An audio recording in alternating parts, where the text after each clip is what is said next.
So I'm going to make another vlog about being lonely. I think I'm going to just try to vlog every day or every time I can, just about my situation and how I am dealing with loneliness.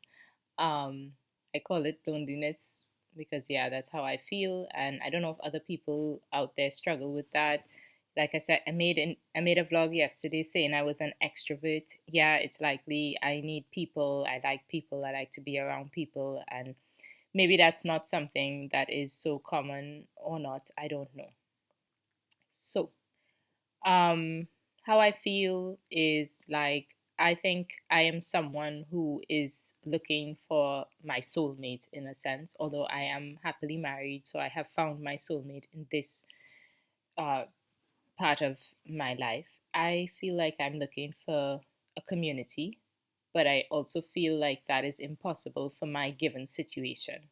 So, in my life, with my situation, how we live, and with the fact that I have kids and I have to put them first, it's impossible for me to find community because I have done or made certain choices that took me very far away from community. So I'm in an intercultural marriage. I'm married to someone from a different part of the world. I live in a country and place where English is not spoken, other languages are spoken.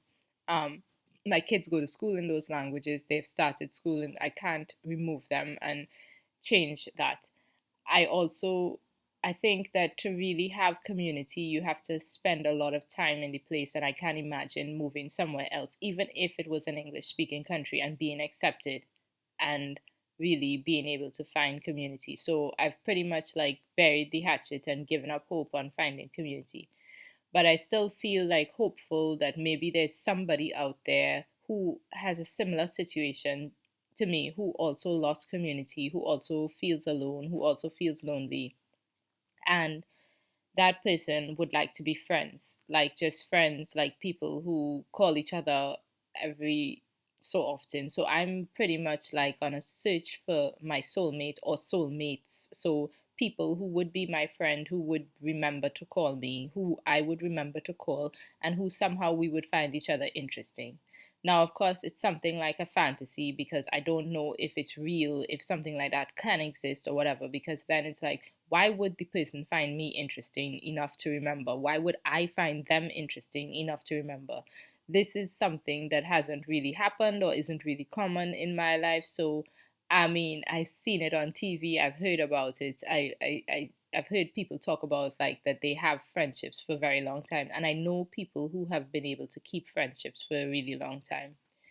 But I have not really, and it's also because maybe I am a very boring person or other people are very boring to me, and I don't know what about somebody would motivate me to want to talk to them or want to, you know, it's also that in this age of the internet, if I am curious about something, if I have something going on in my life and I want feedback or an opinion, I would probably just Google it. Has anyone else been in that situation? What do they do? And I would read about it, or I would listen to a podcast asking for advice or on that topic. So it's we don't really turn to each other. So I don't really know the situation in which I would turn to someone else or in which someone would turn to me, but I still sort of fantasize about that. And yeah, that those are some of my thoughts on that.